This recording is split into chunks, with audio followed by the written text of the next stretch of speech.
हमारे YouTube channel में आप सभी का फिर से स्वागत है। दोस्तों, कल हमने आपको हरिवंश पुराण के तृतीय अध्याय का यानी तीसरे दिन की कथा का श्रवण कराया था। आज हम आपको चतुर्थ दिन चौथे दिन की कथा का श्रवण कराएंगे। पुत्र प्राप्ति के लिए यह बहुत ही अच्छा उपाय है। जिनके पुत्र संतान की प्राप्ति नहीं हो पा रही है किसी भी कारणवश, तो आप यह हरिवंश पुराण की संपूर्ण कथा सुनिए, जिसके सुनने से आपके घर में पुत्र संतान की प्राप्ति 101% होगी।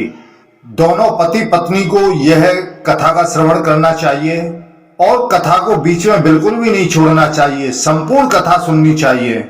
यह 18 पुराणों में से एक पुराण है जिसको हरिवंश पुराण कहा जाता है।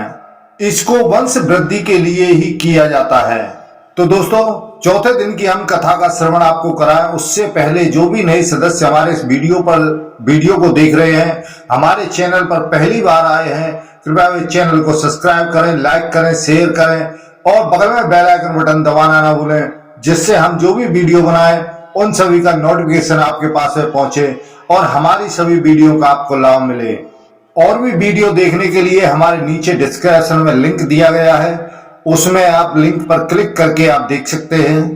बोलो हरिवंश पुराण की जय, बोलो विष्णु भगवान की जय, बोलो व्यास जी महाराज की जय, बोलो गुरुदेव भगवान की जय।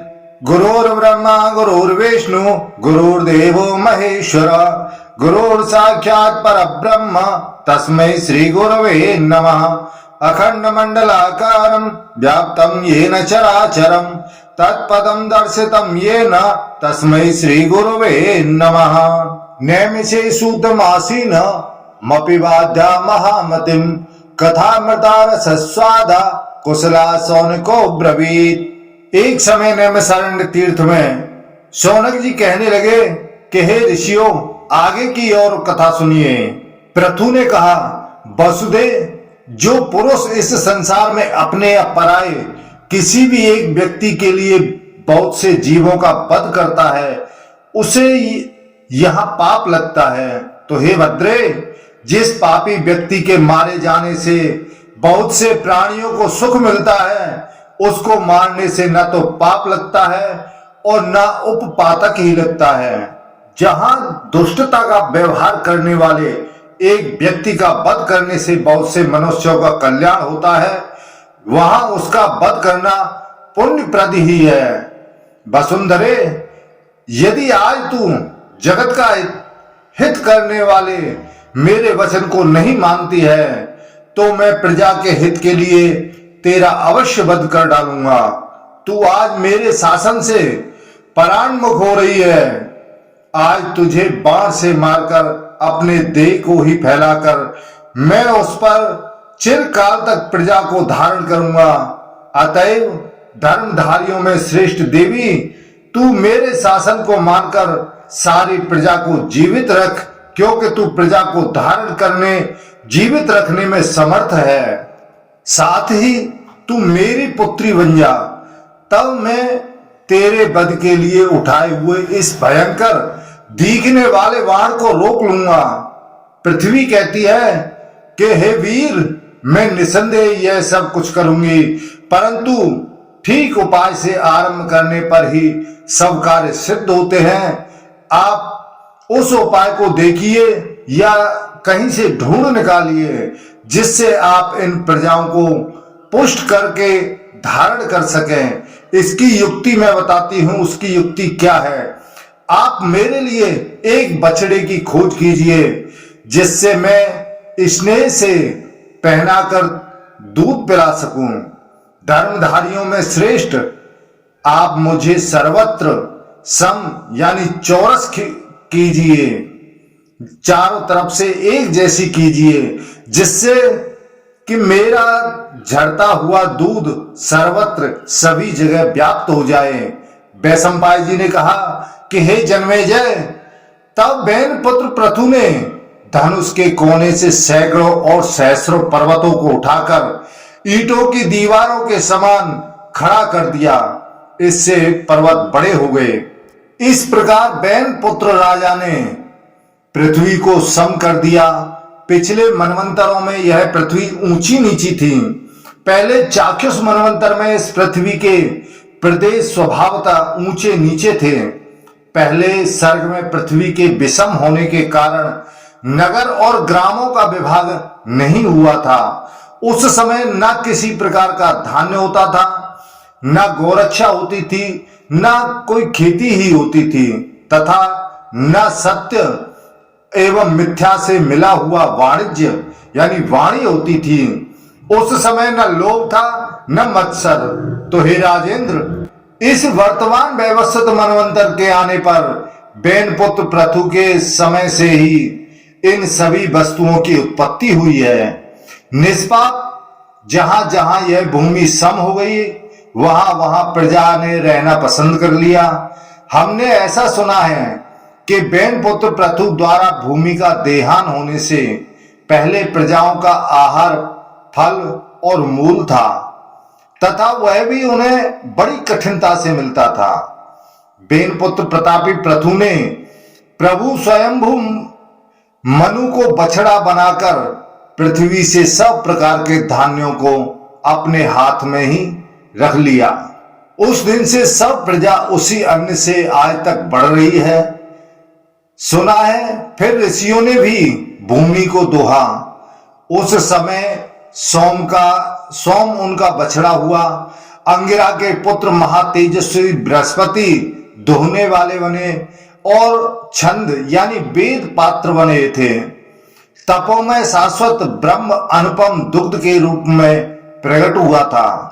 यह भी सुना जाता है कि फिर इंद्र आदि सब देवताओं ने भी सोने का पात्र लेकर इस पृथ्वी को दुहा। उस समय इंद्र बछड़ा और भगवान सूर्य दोहने वाले बने तथा पुष्टि कारक अमृत रूपी क्षीर प्रकट हुआ, जिससे देवता सदा जीवित रहते हैं। अतुल पराक्रमी पितरों ने भी पृथ्वी को दोहा था। उन्होंने चांदी का पात्र लेकर स्वधा रूपी दूध का दोहन किया था। प्रतापी विश्ववान पुत्र का यम उनका बछड़ा बना और लोकों का अंत करने वाला काल अनंत उनका दोहने वाला बना था। नागों ने तक्षक को वत्स बनाकर अलाबू तुम्बी के पात्र को लेकर के विष रूपी दूध दोहा था। भरत श्रेष्ठ, हे भूपाल, उस समय दोहने वाला नाग ऐरावत था और सर्पों ने प्रतापी धृतराष्ट्र को दोहने वाला बनाया था, जिसमें स्पष्ट रूप से विष झलकता है। ऐसे ये विशाल शरीर वाले सर्प उस विष से अपनी आजीविका चलाते हैं। ये इस विष को खाते हैं और इस विष का प्रयोग कर दूसरा आहार प्राप्त करते हैं, तथा ये इस विष रूपी बाल का सहारा लेकर इस संसार में अपनी प्रतिष्ठा बनाए हुए हैं। असुरों ने भी लोहे का पात्र लेकर शत्रुओं को नष्ट करने वाली माया रूपी दूध को भी इस पृथ्वी से दोहा था। उस समय प्रहलाद का पुत्र विरोचन उनका बछड़ा बना था और दैत्यों का ऋत्विक 2 सिरों वाला महाबली मधु उनका दोहने वाला बना था। अमित बुद्धि वाले मायावी असुर आजकल भी उसी माया से काम लेते हैं। यह माया ही उनका अपार बल है। इसके बाद उस प्राचीन काल में यक्षों ने भी पृथ्वी को दोहा था। तो हे महाराज, उन्होंने कच्चे पात्र में अंतर्धान यानी गुप्त होने की अक्षय विद्या को दोहा था। उस समय यक्ष और राक्षसों ने विश्रवा के पुत्र कुबेर को बछड़ा और मणिवर के पिता रजत नाग को दोहने वाला बनाया था।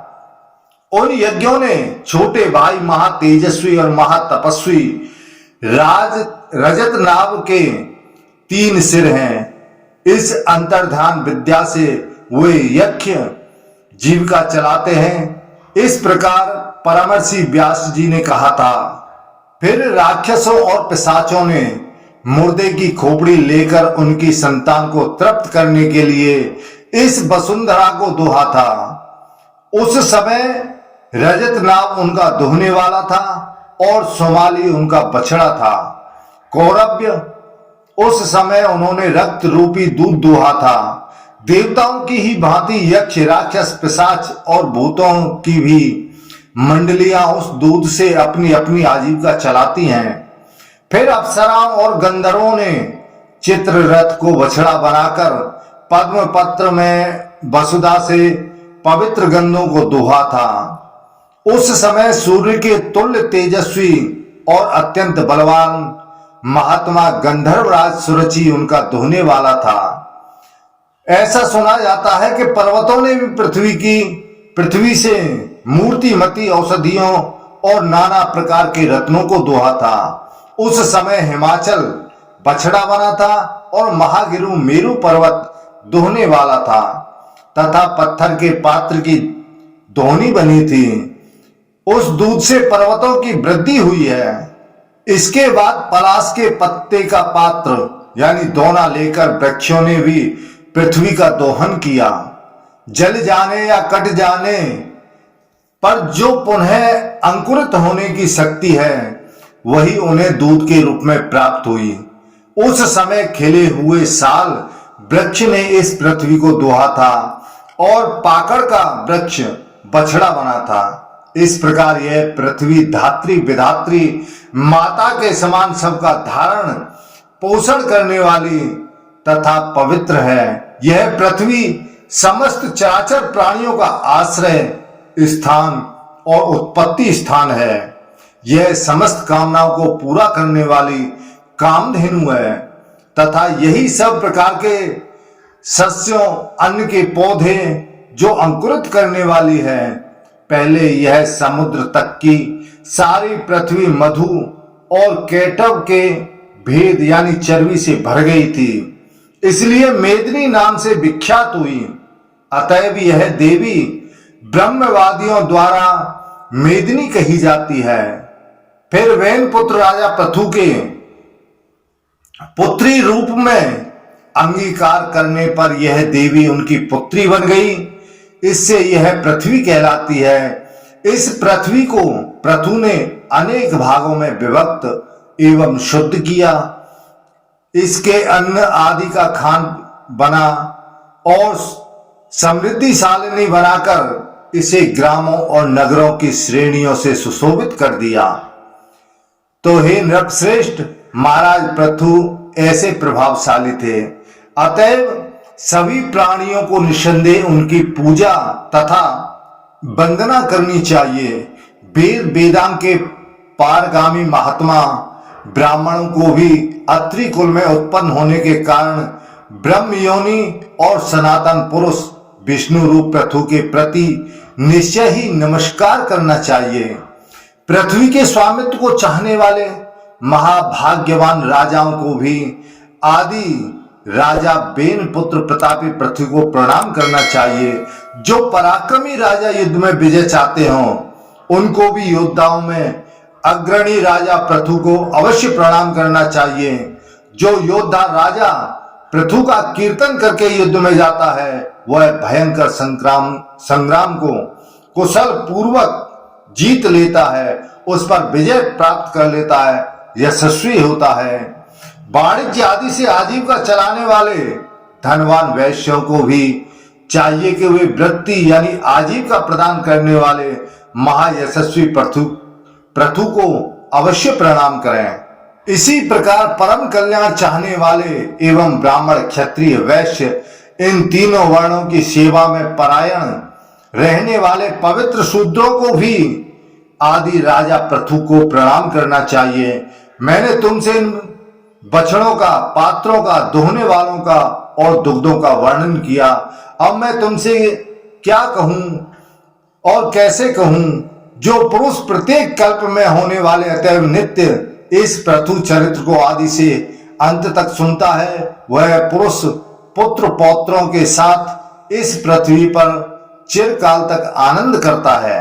जन्मेजय जी कहते हैं, तपोधन वैशंपायन जी सभी मनवंतरों तथा उनकी सृष्टि और विलीन होने का वृतांत अब विस्तार पूर्वक मुझसे कहिए।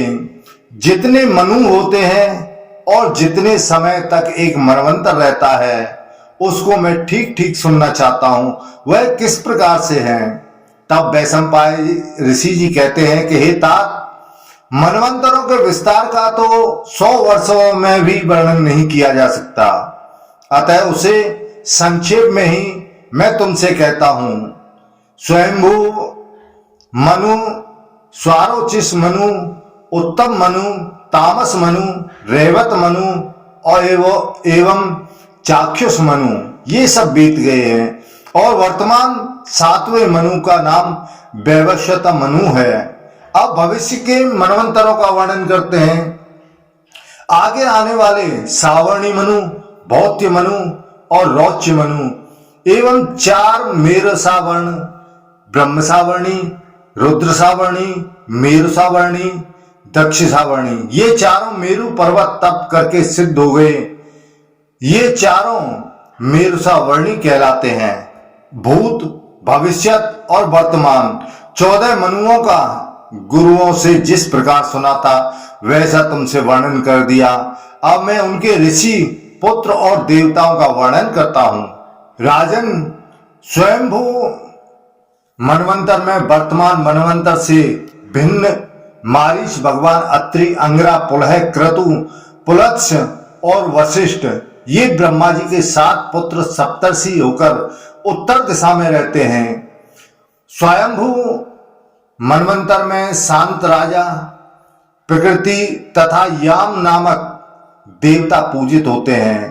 स्वयंभू मनु के आघ्रित, अग्निबाहु, मेघा, मेघातिथि, वसु, ज्योतिष्मान, द्योतिमान, हव्य, सवन और पुत्र, ये 10 महाबली पुत्र थे।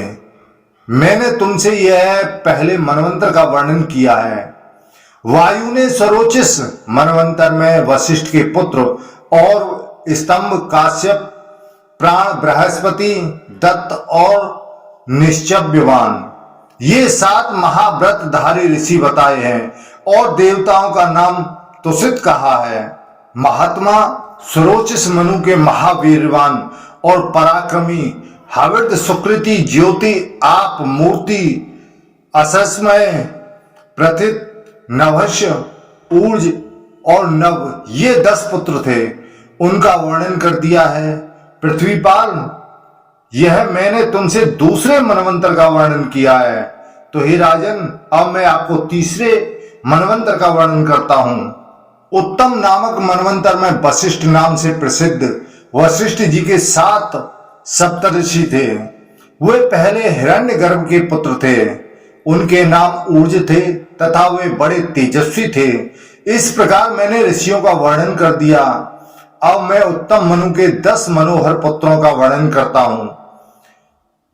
ईश, ऊर्ज, तनुज, मधु, माधव, शुचि, शुक्र, सह, नवश्य और नव, ये 10 उत्तम पुत्र मनु के पुत्र थे और उस मनवंतर में भानु नामक देवता थे। इस प्रकार यह तीसरा मनवंतर आपको बताया गया है। अब चौथे मनवंतर में क्या हुआ? तामस नामक मनवंतर में काव्य, पृथु, अग्नि, जन्यु, धाता, कपिवान और अकपिवान, ये 7 सप्तऋषि थे। पुराणों में इनके बहुत से पुत्र पौत्र का वर्णन है। तामस मनवंतर में सत्य नामक देवता थे। अब मैं तामस मनु के पुत्रों का वर्णन करता हूं। तामस मनु के द्युति, तपस्वी, सुतपा, तपोमूल, तपोधन, तपोरति, कल्पास, तन्वी, धन्वी और परंतप, ये 10 महाबली पुत्र थे। इन सब का वायु ने वर्णन किया है। अब मैं 5वें रेवत मनवंतर का वर्णन करता हूं। मनवंतर में वेदबाहु, यदुद्र, वेदशिरा मुनि, हिरण्य रोमा, पर्जन्य, सोमपुत्र, ऊर्ध्वबाहु और अत्रिपुत्र, सत्यनेत्र, ये 7 ऋषि थे। उस मनवंतर में अभूत रजा, प्रकृति, पारिलपल और रौम्य नामक देवगण थे। यह सब पंचम मनवंतर का वर्णन है। रेवत मनु के पुत्रों का वर्णन आपसे आगे करता हूं। धृतिमान, अव्यय, युक्त, तत्वदर्शी, निरुत्सुक, अरण्य प्रकाश, निर्मोह, सत्यवाक और कवि ये रेवत मनु के पुत्र हैं। यह पंचम मनवंतर का वर्णन है। अब छठे मनवंतर का मैं तुमसे कहता हूं। चाक्षुष मनवंतर में भृगु, नव, विवस्वान, सुधामा, बिरजा, अतिनामा और सहिष्णु ये 7 सप्तऋषि थे। इस मनवंतर के देवताओं का परिचय आपसे कहता हूं। पहला आद्य, प्रभूत, रेवु, पृथक भाव और लेखा नाम वाले देवताओं के 5 गण थे। ये स्वर्ग में रहते थे। ये सब अंगिरा ऋषि के पुत्र थे और सभी परम तेजस्वी महात्मा थे। इनकी माता का नाम नडवला था। चाक्षुष मनु के उरु आदि 10 प्रसिद्ध पुत्र थे। तो हे राजन, यह छठे मनवंतर का वर्णन किया है। अब 7वें मनवंतर का वर्णन करता हूं। इस वर्तमान समय में स्वर्ग में स्थित अत्रि, भगवान वशिष्ठ, महर्षि कश्यप, गौतम, भरद्वाज, विश्वामित्र और 7वें महात्मा ऋचिक थे। ऋचिक के पुत्र भगवान दमग्नि ये सप्तऋषि हैं। साध्य, रुद्र, विश्वदेव, मरुत, वसु, आदित्य और दोनों अश्विनी कुमार जो कि सूर्य के पुत्र कहलाते हैं। ये सब इस वर्तमान वैवस्वत मनवंतर के देवता हैं और इन महात्मा वैवस्वत मनु के इक्ष्वाकु आदि 10 पुत्र हैं। भरतवंशी हे राजन, जिनकी चर्चा हुई है, इन परम तेजस्वी महर्षियों के पुत्र और पौत्र सब दिशाओं में व्याप्त हैं। सब मनवंतरों में पूर्व कथित 49 पवन लोकों की व्यवस्था और रक्षा करने के लिए स्थित रहते हैं। प्रत्येक मनवंतर के बीतने पर उनमें से 28 पवन अपने कर्म को पूर्ण करके स्वर्ग में जाकर अनामय व्याध रहित ब्रह्मलोक को प्राप्त हो जाते हैं। तब मनवंतर के अंत में दूसरे वायु तपोबल से उनके पद पर आरूढ़ होकर उनके स्थान को पूर्ण कर लेते हैं। बीते हुए और वर्तमान 7 मनवंतरों का वर्णन कर दिया। अब भविष्य के 6 मनवंतरों का वर्णन तुमसे कहता हूं। सवर्णी मनु 5 हैं। उनको मुझसे सुनिए। उनमें से एक तो सूर्य के पुत्र हैं और 4 प्रजापति परमेष्टि के। ये सब दक्ष के नाती हैं तथा दक्ष कन्या प्रिया के पुत्र हैं। तो हे राजन, मेरु पर्वत पर बड़ा भारी तप करके ये महातपस्वी मनु मेरु सावर्णी नाम को प्राप्त हुए। प्रजापति रुचि के पुत्र रौच्य मनु कहलाते हैं और भूत देवी के गर्भ से उत्पन्न रुचि के पुत्र भौत्य कहलाते हैं। अब भविष्यति काल में होने वाले सावर्णी मनवंतर के 7 महर्षि स्वर्ग में विराजमान हैं।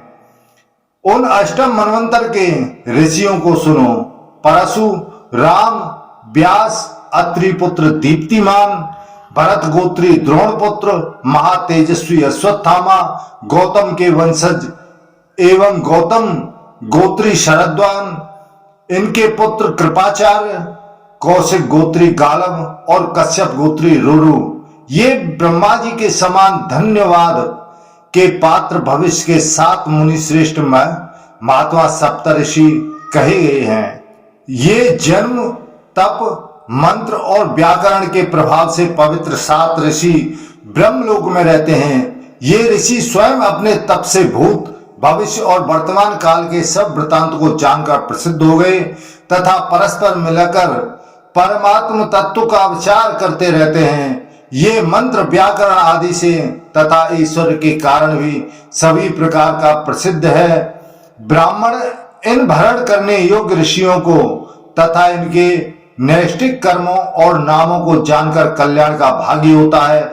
ये 7 अपने 7 गुणों के कारण सप्तऋषि कहलाते हैं और दीर्घायु, मंत्र दृष्टा, सर्वसमर्थ तथा दीर्घदर्शी।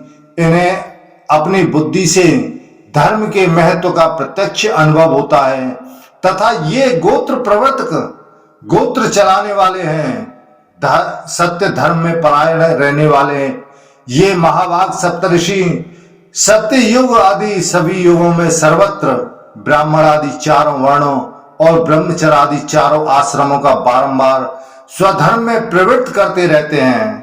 धर्म के शिथिल होने पर इन्हीं ऋषियों के वंशज विद्वान पुरुष मंत्र और ब्राह्मण भाग के प्रणेता होकर बारंबार यहाँ धर्मोद्धार के लिए जन्म धारण करते हैं। ये सातों वर देने वाले हैं और दूसरे पुरुष इनकी याचना करते हैं। इन ऋषियों के संबंध में विचार करने पर ना तो इनकी उत्पत्ति का समय का बताया जा सकता है और ना ही इनकी अवस्था का परिणाम ही। मैंने तुमसे यह सप्त ऋषियों के बात संक्षेप में कह दी है। अब सवर्णी मनु के भविष्य में होने वाले पुत्रों का वर्णन सुनो।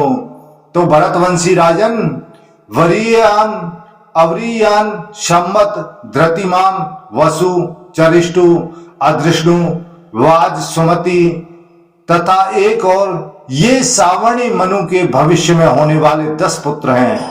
अब मैं प्रथम मेरुसा वर्ण अर्थात नवम मनु के समय कालीन ऋषियों का वर्णन करता हूं। पुलत्स्य गोत्री मेधातिथि, कश्यप गोत्री वसु, भृगुवंशी ज्योतिषमान, अंगिरा गोत्री ध्रुतिमान, वशिष्ठ गोत्री शावन, अत्रि पुत्र हव्यवाहन और पुलह गोत्री सप्तरोहित। मनवंतर में ये 7 ऋषि हैं। तो हे राजन, उस मनवंतर में देवताओं के 3 ही गण होंगे। ये दक्ष के पुत्र रोहित प्रजापति के पुत्र हैं और इन प्रथम सवर्णी मनु के दृष्टकेतु, पंचहोत्र, निराकृत, प्रथु, श्रवा, भूरिधामा, ऋचिक, अष्टहत और गय ये 9 महाबली पुत्र होंगे। 10वें और दूसरे सवर्ण मनु दैसावर्णी के मनवंतर में पुलह गोत्री हविष्यमान, भृगुवंशी सुकृति, अत्रिवंशी अपोमूर्ति, वशिष्ठ पुत्र अष्टम, पुलत्स्य गोत्री प्रमिति, कश्यप गोत्री नभोग और अंगिरा वंशी नवस के पुत्र सत्य ये 7 परम ऋषि होंगे। उस समय दक्षिण मार्ग के अभिमानी धूम आदि और उत्तर मार्ग के अभिमानी अग्नि आदि ये 2 देवताओं के गण होंगे तथा ऋषि युक्त मंत्रों द्वारा जिन देवताओं का प्रतिपादन होता है वे भी उस समय के देवता होंगे। एवं मनुसुत उत्तमौजा, निकुसन, वीर्यवान, शतानीक, निरामृत, विरसदेसेन, जयद्रथ, भूर्ध्रुम और सुवर्चा ये मनु के 10 पुत्र होंगे। अब 11वें मनु और तीसरे सवर्णी मनु रुद्रसावर्णी के मनवंतर में जो 7 ऋषि और देवता होंगे उनका वर्णन आगे कहता हूं। कश्यप गोत्री हविष्यमान, भृगुवंशी हविष्यमान, अत्रि गोत्रोत्पन्न तरुण, वशिष्ठ गोत्री अनग, अंगिरा गोत्री उदितधिष्ण्य, पुलत्स्य गोत्री निश्चर एवं पुलह गोत्री अग्नि तेजा ये 7 महर्षि होंगे। ये सब के सब ब्रह्मा जी के मानस पुत्र हैं। उस मनवंतर के देवताओं के 3 गण होंगे। इन तीसरे सावणी मनु के संवर्तक सुशर्मा, देवानीक, पुरुद्वह, खेमन, धनवा, दृढ़ायु, आदर्श, पंडक और ये मनु ये 9 पुत्र माने गए हैं। अब मैं चौथे सावर्णी अर्थात 12वें मनवंतर ऋषियों का वर्णन करता हूं। वशिष्ठ जी के पुत्र द्युति, अग्नि गोत्र में उत्पन्न सुतपा, अंगिरा गोत्री तपोमूर्ति, कश्यप गोत्री तपस्वी, पुलत्स्य वंश में उत्पन्न तपोसन, पुलह गोत्री तपोरवि और 7वां भृगुवंशी तपोधृति को समझना चाहिए। इस मनवंतर में देवताओं के 5 गण होंगे। ये सब ब्रह्मा जी के संकल्प से उत्पन्न होंगे। इन 12वें मनु के देव वायु, अदूर, देवश्रेष्ठ, विदुरथ, मृतवान, मृतदेव, मित्रसेन, मित्रकृत, मित्रबाहु और सुवर्चा ये 10 पुत्र होंगे। फिर भविष्य के 13 मनु के मनवंतर में अंगिरा गोत्री धृतिमान, पुलत्स्यवंशी हव्यक, पुलह वंशोत्पन्न तत्वदर्शी, भृगु गोत्री निरुत्सुक, अग्निगोत्र, अत्रिगोत्री निष्प्रकम, कश्यप गोत्री निर्मोह और वशिष्ठ गोत्री सुतपा ये 7 महर्षि होंगे और देवताओं के 3 गण होंगे। ऐसा स्वयं ब्रह्मा जी ने कहा है। अब 13वें मनु रुचि के पुत्रों के इस प्रकार जानना चाहिए। चित्रसेन विचित्र नय धर्मधृत घृत सुनेत्र क्षत्र वृद्धि सुतपा निर्भय और दृढ़, ये 13वें मनवंतर में रौच्य नामक मनु के पुत्र होंगे। 14वें भौत्य नामक मनु के मनवंतर में भृगु गोत्रोत्पन्न अतिबाहु, अंगिरा गोत्री शुचि, अंगिरा गोत्री युक्त अत्रि गोत्रोत्पन्न युक्त अत्रि गोत्री शुक्र, वशिष्ठ गोत्री शुक्र तथा पुलह गोत्री अजित, ये अंतिम सप्तऋषि होंगे। मनुष्य प्रातः काल उठकर इन भूत भविष्यत काल के महर्षियों का कीर्तन करने से सदा सुख पाता है, साथ ही वह बड़ा भारी यश पाता है और दीर्घायु होता है। उस समय देवताओं के 5 गण होंगे। भौत्य मनु के तरंग भीरु बप्र तरस्वान उग्र अभिमानी प्रवीण जिष्णु संक्रंदन तेजस्वी और सबल, ये 10 पुत्र होंगे तथा भौत्य मनु का अधिकार काल पूर्ण होने पर कल्प यानी अर्थात ब्रह्मा जी की आयु एक दिन पूरा हो जाता है। यह मैंने नाम लेकर बीते हुए वर्तमान और होने वाले मनुओं का वर्णन किया। तो हे नरादपि मन, ये मनु तपस्या के प्रभाव से 1000 चतुर्युगी पूर्ण होने पर नगरों से लेकर समुद्र तक की पृथ्वी का तथा प्रजा का सर्वदा पालन करते हैं। उस सभी मनवंतर में अलग अलग प्रजा का संहार करते हैं। वैशंपायन जी कहते हैं, शत्रु दमन कश्यप जी से दक्ष की पुत्री में विवस्वान उत्पन्न हुए और त्वष्टा की पुत्री संज्ञा देवी उन विवस्वान सूर्य की भार्या हुई।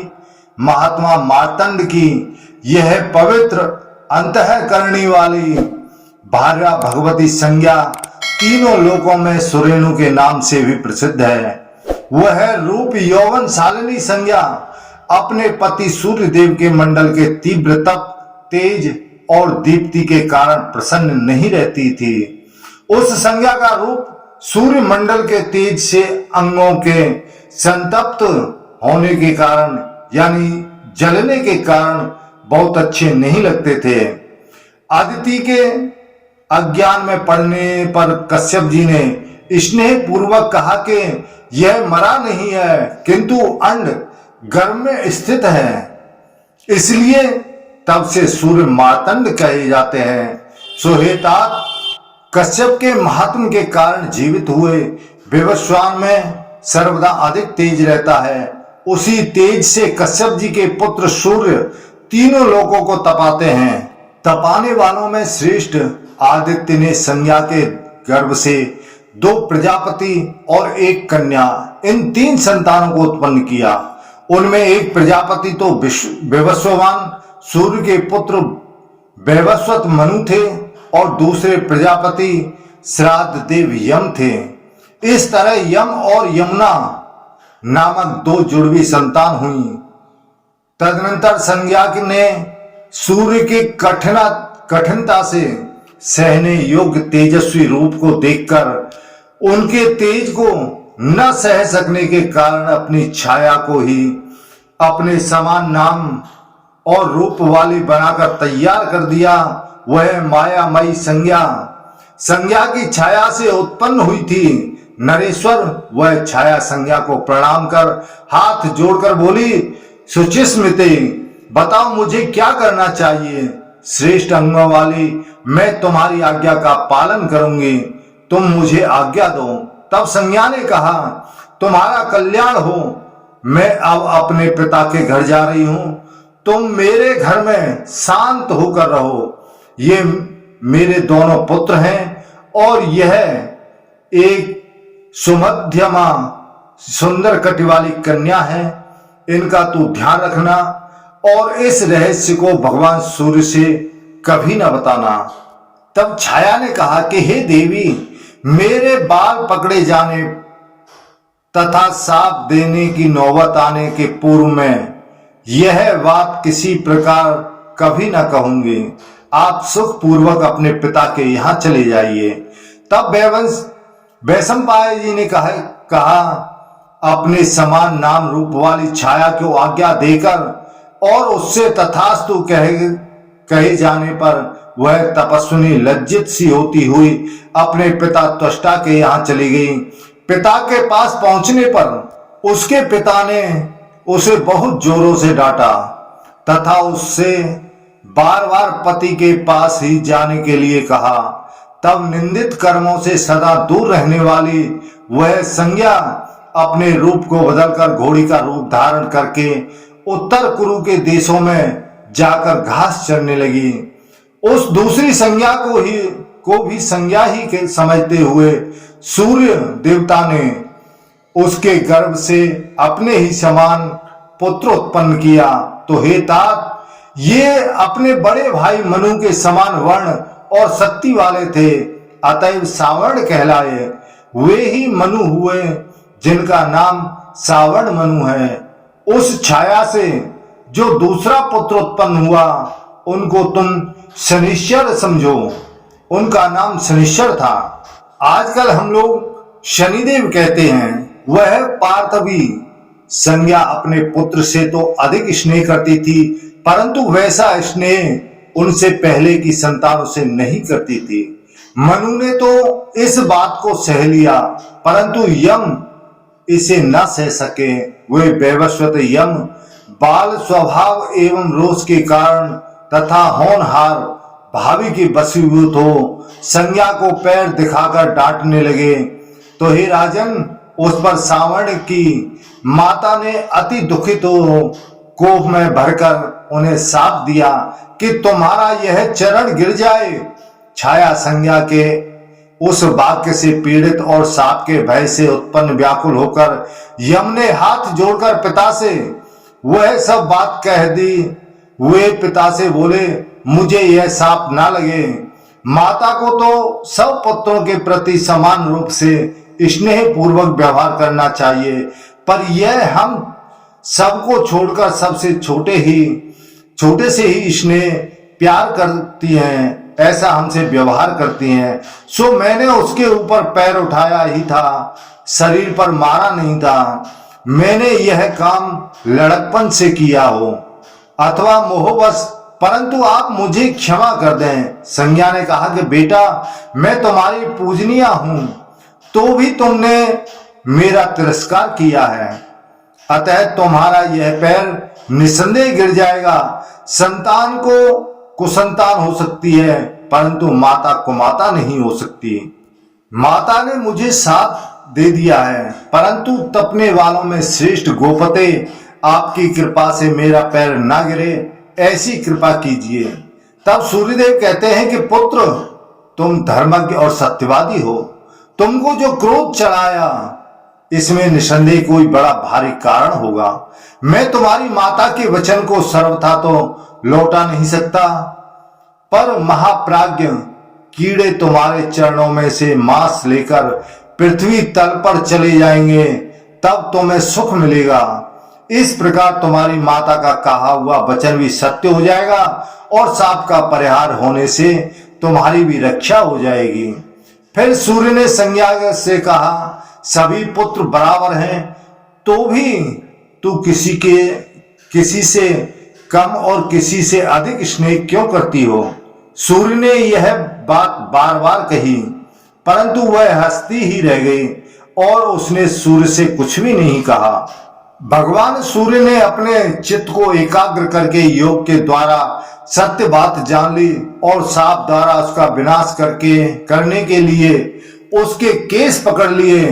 तब अपनी शपथ के उतर जाने पर छाया ने सूर्य नारायण से सारी बात ज्यों की त्यों बतला दी। सूर्य नारायण इस बात को सुनते ही क्रोध में भरकर त्वष्टा के पास पहुंचे। त्वष्टा ने विधि पूर्वक उनकी पूजा करके जब देखा कि ये तो रोष में मुझे भस्म ही करना चाहते हैं, तब उन्होंने सूर्य नारायण को इस प्रकार शांत करना समझना आरंभ किया। त्वष्टा ने कहा कि हे आदित्य, आपका यह अति तेजस्वी रूप अच्छा नहीं लगता। इसको न सह सकने के कारण ही संज्ञा हरी घास वाले वन में हरी घासों को चर रही है। किरणों के स्वामी, आज आप हाथी की सूंड से खींचे जाने के कारण पद्मिनी के समान व्याकुल हुई, शुद्ध आचरण वाली और योग के बल से संपन्न, अतएव योग से घोड़ी का रूप धारण करके सदा तप करती हुई, पत्तों का आहार करने वाली, दुबली दीन जटा धारणी और ब्रह्मचारिणी अपनी उस प्रशंसनीय भार्या को देखेंगे तो हे देवेश, यदि आपको मेरी बात ठीक ना लगे तो शत्रु दमन मैं आज आपके रूप को मनोहर बना दूं। पहले सूर्य का रूप तिरछा, ऊंचा और सब ओर से एक सा था। उस रूप से संपन्न होने के कारण ही वे विवाह वसु कहे जाते हैं। इसलिए उन प्रजापति सूर्य नारायण ने त्वष्टा की बात को बहुत अच्छा समझा और उन्होंने अपना रूप ठीक करने के लिए त्वष्टा को अनुमति दे दी। तब त्वष्टा ने मार्तंड सूर्य के समीप जाकर उनको शान पर चढ़ाकर उनके तेज को खरोदना चाहा। इस प्रकार तेज के छिल जाने से उनका रूप खिल उठा और उनका रूप रम्यातिरम्य होकर अधिक सुशोभित होने लगा। तब से किरणों के स्वामी भगवान सूर्य के मुख का रूप बदल गया। उस समय से उनका मुख रक्त वर्ण का हो गया। उन मार्तंड के मुख से जो मुखराज छूटा था उससे 12 आदित्य उत्पन्न हुए। उनको मुख से धाता, अर्यमा, मित्र, वरुण, अंश, भग, इंद्र, विवस्वान, पूषा, 10वें पर्जन्य, त्वष्टा, 12वें विष्णु उत्पन्न हुए, जो अंत में प्रकट होने के कारण सबसे छोटे होकर भी गुणों में सर्वश्रेष्ठ थे। गंध, पुष्प, अलंकार और प्रकाशमान मुकुटों से सुशोभित अपने शरीर से उत्पन्न हुए। उन आदित्यों को देखकर भगवान सूर्य बड़े प्रसन्न हुए। इस प्रकार सूर्य नारायण का पूजन कर त्वष्टा ने उनसे कहा कि हे देव, अब आप अपनी पत्नी के पास जाइए। वह उत्तर कुरु देशों में भ्रमण कर रही है और हरी घास से भरे हुए वन में घोड़ी का रूप धारण करके विचर रही है। तब सूर्य नारायण ने भी अपनी पत्नी के रूप के अनुसार घोड़े के समान विचरण करने के लिए घोड़े का ही रूप धारण कर लिया। उस समय सूर्य ने ध्यान से देखा तो उन्हें तेज और नियम के कारण सब भूतों से अदृश्य घोड़ी का रूप धारण करके किसी ओर से भी भय की आशंका न कर निर्भय हो विचरती हुई अपनी भार्या संज्ञा दीख पड़ी। फिर तो घोड़े के रूप में भगवान सूर्य उसके मुख के समीप पहुंचे, पर वह पर पुरुष की आंशिका से मैथुन के प्रतिकूल चेष्टा करने लगी और सूर्य के वीर को उसने अपने नाक पर से गिरा दिया। उससे वैद्यों में श्रेष्ठ अश्विनी कुमार नामक देवता उत्पन्न हुए। वे दोनों अश्विनी कुमार नासत्य और दस्र नाम से प्रसिद्ध हैं। ये दोनों 8वें प्रजापति मार्तंड के पुत्र हैं। उन्हें सूर्य भगवान ने अश्वारूपा संज्ञा के गर्भ से उत्पन्न किया था। तदनंतर सूर्य ने उसे अपने मनोहर रूप में दर्शन दिया। जन्मेजय तब वह स्वामी को देखकर बड़ी संतुष्ट हुई। इधर यम अपने उस कर्म से मन ही मन बड़े दुखी रहते थे। वे अपने धर्म राजत्व के अनुरूप ही धर्मयुक्त आचरण के प्रजाओं को प्रसन्न रखने लगे। उस श्रेष्ठ कर्म के कारण उन महाकांतिमान धर्मराज को पितरों का आधिपत्य और लोकपाल का पद मिला तथा वे तपस्या के धनी प्रजापति सावर्ण मनु हुए। वे सर्व समर्थ सावर्ण भविष्य के 8वें मनवंतर के मनु होंगे।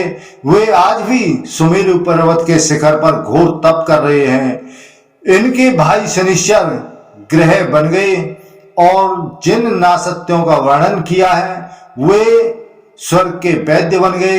ये उपासना करने वाले के घोड़ों को शांति देते हैं। उसी तेज की छीलन से त्वष्टा ने विष्णु भगवान का सुदर्शन चक्र बनाया।